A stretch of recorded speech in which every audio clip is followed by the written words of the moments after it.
Good evening. I want to take a few minutes tonight and jump in where we left off Tuesday night. And I hope you're a part of our Wednesday Bible studies online, in the parking lot, in the church. We're talking about faith, and I'm learning things. I've been reading this Bible every day for 44, almost 45 years, and it is the best book. It is so incredible, and I love books. I love to read. I was not a reader growing up. If you don't know much of my story, I struggled. I was a good kid, honestly. I was not the kid that pushed the limits and pretty much tried to do what I was supposed to do. And because of that, I was the good kid in school, and I was passed along, but I didn't. My mom wouldn't have thought I was dumb or anything, but I struggled. Dr. Seuss, I could read. I could read Hop on Pop and put me in the zoo. But I remember being fifth grade, seeing some kids reading Hardy Boys books and hearing them talk about them and thinking, man, I would love to be able to read a book, but that's such a big book, I could never do it. And I don't know where it all came from, but I got saved and started reading the Bible and fell in love with it. And I realized, man, I love this book. I may never read another book, but I love this book. And I learned, I became passionate about reading my Bible. And then I'm pastoring. And of course, in college, I had to read some books, but I struggled reading the college books. But being majoring in pastoral theology, most of my classes had to do with the Bible. And so I was able to read that. And I didn't read many other books. Now, if I was an education major, I'd have read all kinds of other things. But I wasn't. So I just loved my Bible and read my Bible while I'm pastoring. And a guy gave me a book. And we were talking one day, a man that led to Christ. He's in heaven now, Keith Morrow. That's Candy Miller. Some of you know the Millers that got saved at our church and pastored for many years. And Clint's in heaven now, but Candy's dad, Keith Morrow, he got saved, and we were talking one day, and I mentioned, I didn't read a whole lot, and he gave me a Louis L'Amour book, and it was a big old thick book, and I thought, yeah, like I'm going to read that book. I've never put all the books together I've read, except Dr. Seuss. They've not been as big as that, and I had it for a year more, and I got feeling guilty. He'd given me that book, and I hadn't even tried, and I started reading it. And man, that was a good book. And I used to make fun of my wife. I'd be trying to go to bed and she'd be reading late into the night in bed. And man, what are you doing? She said, it's a great book. No book's good enough to keep you awake. I mean, there's no book made worth reading this late at night. And then that's middle of the night. I'm thinking, all right, one more chapter. And I found out I could read. From then on, I just devoured books. I love history books. And I read a lot of old preacher books and history of religion and history of America, and I love books about our country and our culture. But most of all, I love this book. And so we've been talking about how did we get all these churches, because a lot of us have the idea, well, we're all pretty close and we're just maybe a little different here or there, and it's not that big a deal. But when you start reading where we came from and reading what we really do believe, and you start finding out what the doctrines are involved, and you realize, a lot of these churches, they're not telling people how to get to heaven. And they're not bad people, intentionally, maybe, I don't know. I can't tell you, I don't know what's in a person's heart, but you start finding out these people, they're trusting good works to get to heaven, and that's not going to get you to heaven. And so we need to know what we believe and how and why and all that. And so anyway, we've taken, for some week or so, we've been talking about what we were in Revelation chapter 2. How do we get all these churches and where they come from? And so I've been trying to just give you an overview of some things of how did we get the diversity and what brought it all about. And so one of the things that that God gave us in the New Testament was the book of Revelation. Now, I'm not going to take a lot of time to introduce. If you didn't hear my Tuesday night message on the church of Ephesus and Smyrna, just go back and listen to it, because it's better I don't have to review for the sake of time.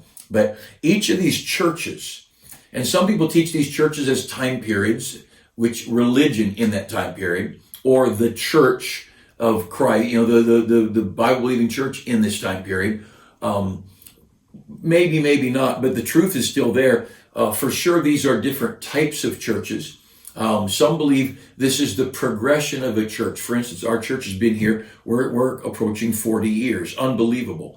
The idea of starting a church and pastoring for 30 to 40 years, the same church, It's a great honor. I love you that are so faithful and have stuck with us through thick and thin, and what an honor beyond words.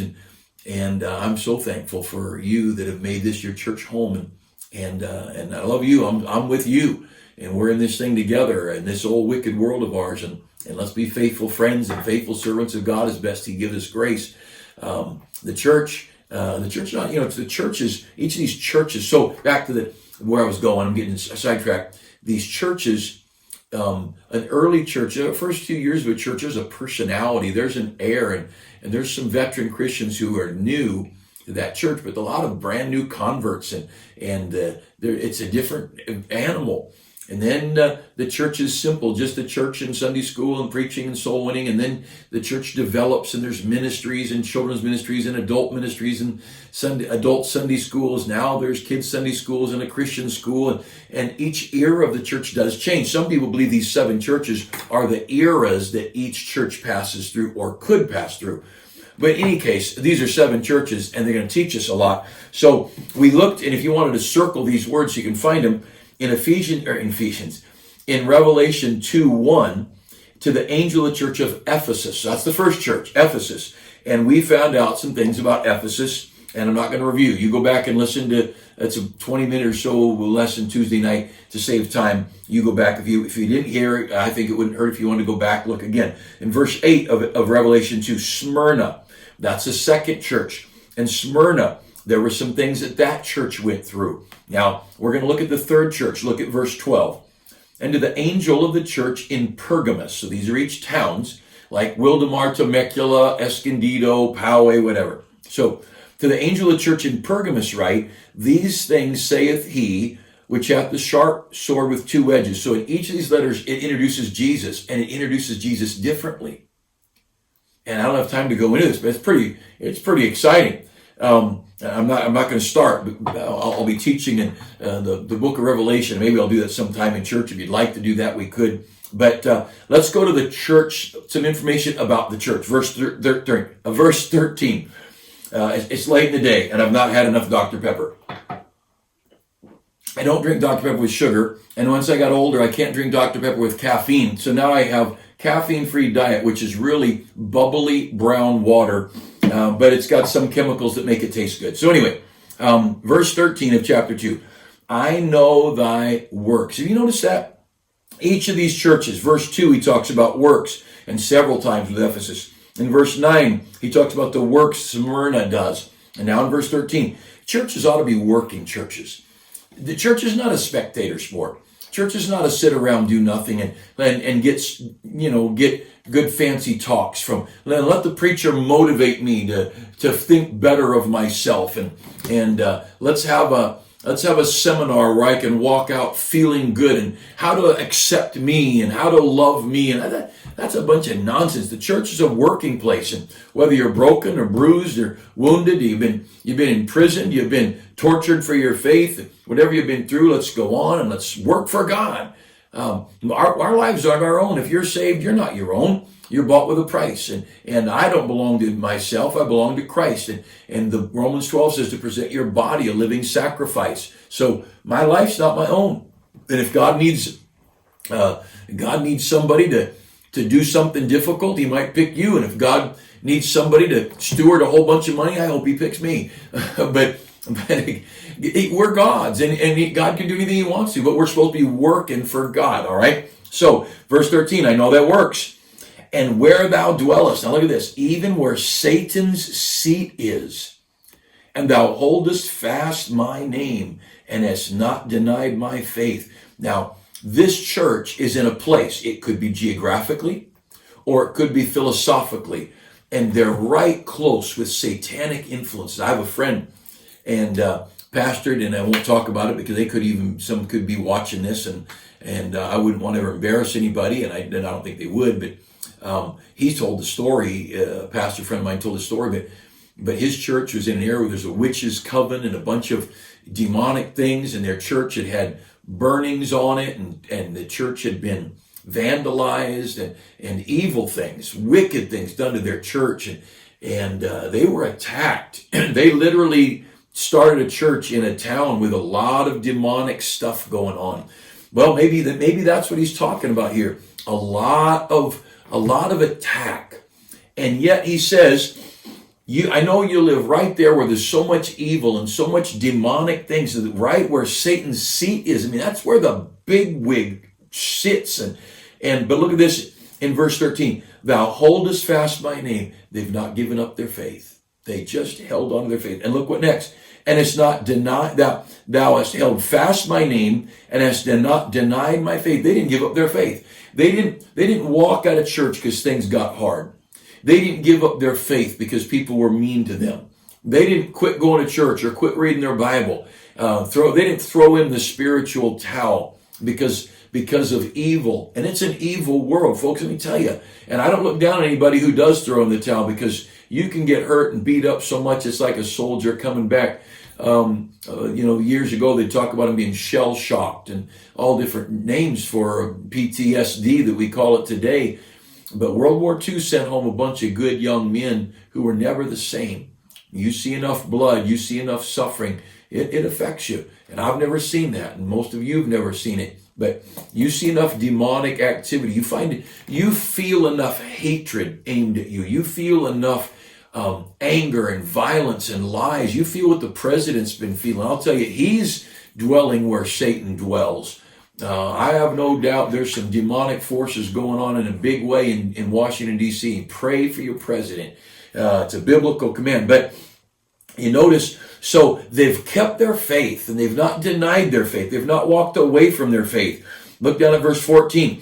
But I have a few things against thee, because thou hast them there that hold the doctrine of Balaam.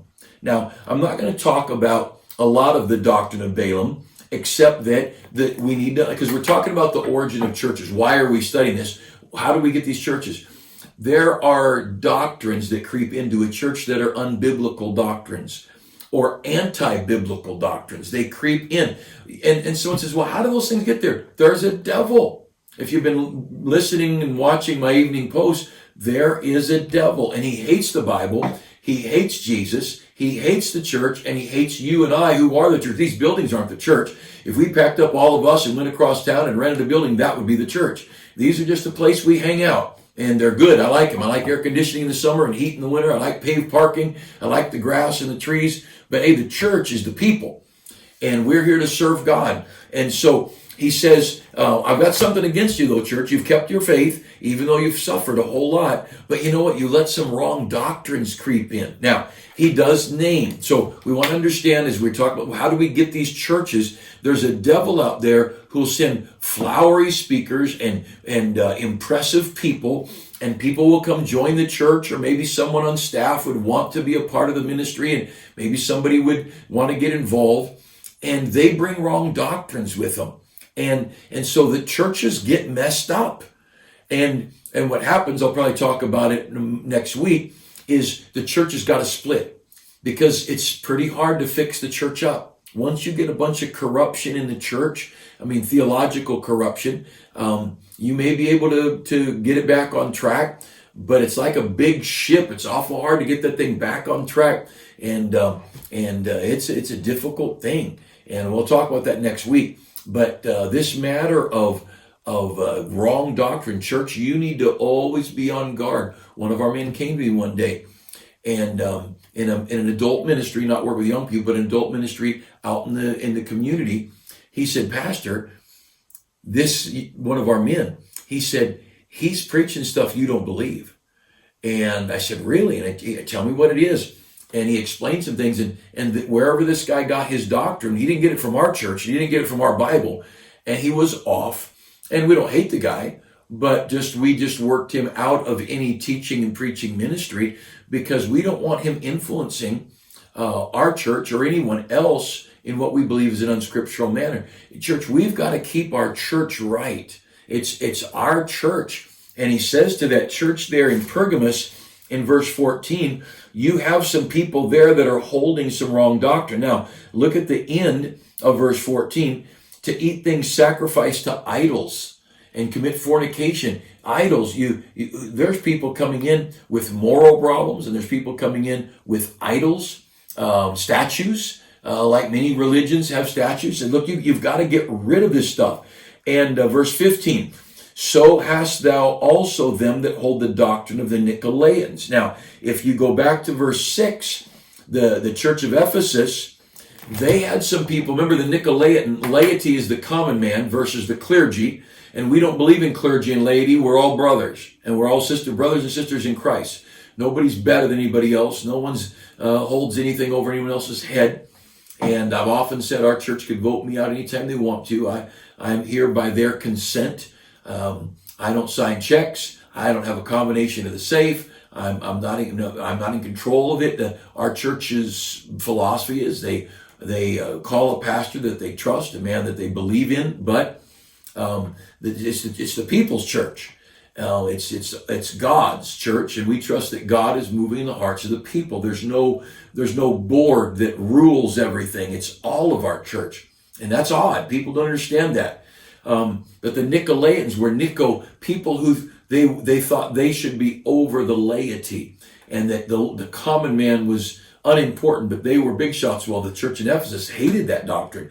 Well, here he says in the church in Pergamos, in verse 12 and following, in verse 15, he says, you have some people in that church that have the doctrine of the Nicolaitans, and God says, I hate that. Well, back over in verse 6, he said to the Ephesian church, you hate the doctrine of the Nicolaitans, so do I. But you know what? As time passed, or eras passed, or maybe it's just a totally different church, but they get over the church of Pergamos, they started letting people in the church who teach this doctrine, that there's a cardinal and a bishop and an archbishop and a pope and a priest and then the common laity.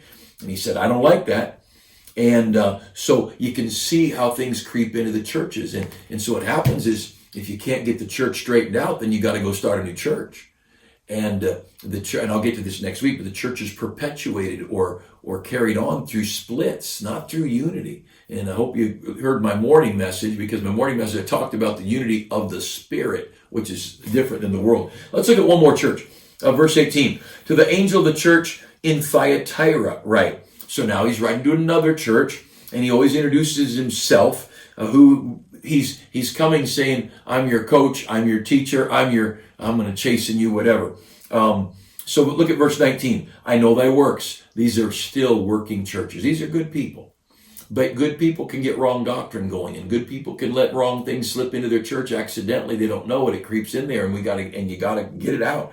I know that works in verse 19, and thy service and faith and patience, and then works again. And the last to be more than the first. And maybe he's talking about two kinds of works there, but he said, man, you are working people, and you have faith, and you're just an awesome bunch of people. Verse 20, I have a few things against thee. Thou sufferest that woman Jezebel, which calleth herself a prophetess, to teach and to seduce my spirits to commit fornication and eat things sacrificed to idols. Now often, most of the time when we're talking about churches and terms of adultery and fornication, it's not physical, sensuous between a man and a woman. If you've listened to me much, you've heard this. It's a relationship with the world. It's a worldly thing. It's a church that in order to get a bigger crowd, they have casino night. In order to get a bigger crowd, the preacher won't preach against smoking or adultery, or a lot of couples at churches today, couples living together unmarried, the pastor will never mention it. Well, it's wrong. And I don't care if it builds the church or shrinks the church, it's wrong. But there is definitely a bunch of churches who their attendance is more important than their morality. And this fornication, this couples living together, typically fornication in a man and woman sense has to do with unmarried people living together, where adultery is a married person. Not always, but typically. This is more likely talking about worldliness. It's talking about bringing in worldly things, bringing in the band and the light shows, and making the church look like a nightclub in order to get the young people comfortable.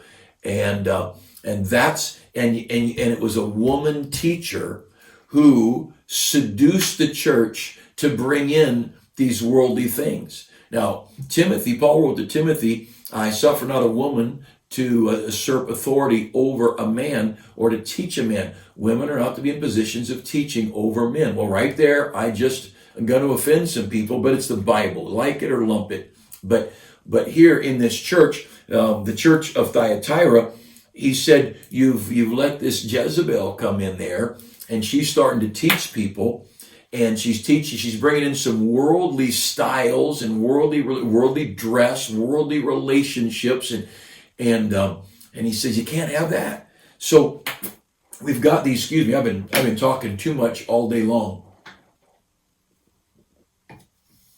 We've got a movement among churches, and of course, who doesn't want to listen to a passionate lady talk about the things of God? There are like some lady preachers are pretty good preachers, but Paul made it very clear in the writings to Timothy, the pastor's got to be a man, the preacher's to be a man, that no woman should be over in authority over a man. It just can't be that way. I know that's politically incorrect, but I really don't care. I'm getting to care an awful lot less, and I never did care a whole lot, but I'm caring less and less all the time. And so you see, now we've got and again, getting into some church history, the Foursquare Church. That was Amy Simple McPherson's church. Actually, got 3 or 4 more names because she had a name from each of her husbands. Amy McPherson had a pretty good Bible teaching background, but she decided she knew more than the pastor, and she went off and started the Foursquare movement. And the Seventh-day Adventist Church was started by Ellen G. White. And Ellen G. White. And I could be mixing up names. This is all off the top of my head now. Ellen G. White, she came from a fairly good background, and she too felt like she knew some things the pastor didn't, and began teaching the Bible. And the Jehovah Witnesses were very heavily influenced. A guy named Russell was the main influence there, but also a lady. But the Seventh-day Adventists, the Christian side, the Scientology Church. You just Google religions founded by a woman, and you'll see all kinds of crazy cult religions. Some say that even Islam, that the Quran was mostly written by Muhammad's mother. And you don't want to tell Muslims that, they'll panic. But a lot of historians will tell you that's probably the case, because most of them believe he was illiterate. And ladies, you're wonderful, but anyway, there's scriptural reason all the way back to the Garden of Eden. Eve listened to the serpent and got the forbidden fruit, gave it to her husband, led him off astray, and he was the dummy who just did it. He didn't get fooled. Eve got fooled. Adam chose willfully. Paul writes to Timothy about that. And he says, because she was deceived, that's the reason God does not want her in leadership in the church. And again, if that offends you, just push the delete button and I'll be off your screen. So you look here, and in verse 23, I will kill her children with death, and all the churches shall know that I am he which searcheth the reins and the hearts, and I will give unto every one of you according to your works. Now, he said because of the Thyatira people getting led astray, the kids were going to pay for it. And they're spiritual, not kill physically, but kill spiritually. And we're going to lose the next generation. Now, you look at so many churches who've lost their youth, and they've lost their young people off in the world and out of church and out of religion. And our kids may move around the country and join a church here, a church there, but we want our kids to care about God and the things of God. And one of the products of a church that gets off doctrinally and gets off with leadership and gets to be a very worldly church is, the child grows up with the music of the world and the dancing of the world and the indiscreet dress of the world and the boy-girl relationships that are too physical and getting too close, and the beach parties of the world and all that. Well, you get 16, 18, 20 years old, go to a secular college, and pretty soon you realize, well, they're doing the same thing we were doing at our church, only they do it so much better. And then you leave the church, the worldly church, and you go to the casinos and the nightclubs and the Las Vegas and the strip joints, and our kids see, we've drawn lines. That stuff's wrong. I can't compete with the world. We can't put on a light show as good as them. We can't put on a rock concert as good as them. We can't be worldly as much. We can't give up our dress standards as much as the world. We just can't. We're not going to go that far. So the world will always win over us. And so this is a very worldly church, and they lost their children. And so each of these things, you can see the trends in churches. And again, we're talking about 2,000 years of church history. And each of these churches teaches us some things that happens to churches, and how churches get off here and get off here and get off there. And suddenly, someone said there's, I forget, dozens and dozens of different Baptist denominations. We're not a denomination, we're independent, but there are dozens of Baptist denominations, many of whom don't believe the Bible. I don't need to worry about Presbyterians, Methodists, and Episcopalians. A lot of the Baptists don't believe the Bible anymore. And so, because of all this pressure, it's a lot of work to stay married. It's a lot of work to keep your church straight. It's a lot of work to keep your personal walk with God right. And it is a fight. That's why the Apostle Paul said, fight the good fight of faith. Tomorrow night, we'll do a couple of churches. Maybe we'll do all three, maybe not. But look, we're going to be here on this earth reading this book the rest of our lives. Let's enjoy it. Hope you have a good day tomorrow. And let's be praying for a great Sunday. All right. God bless you. Have a great night.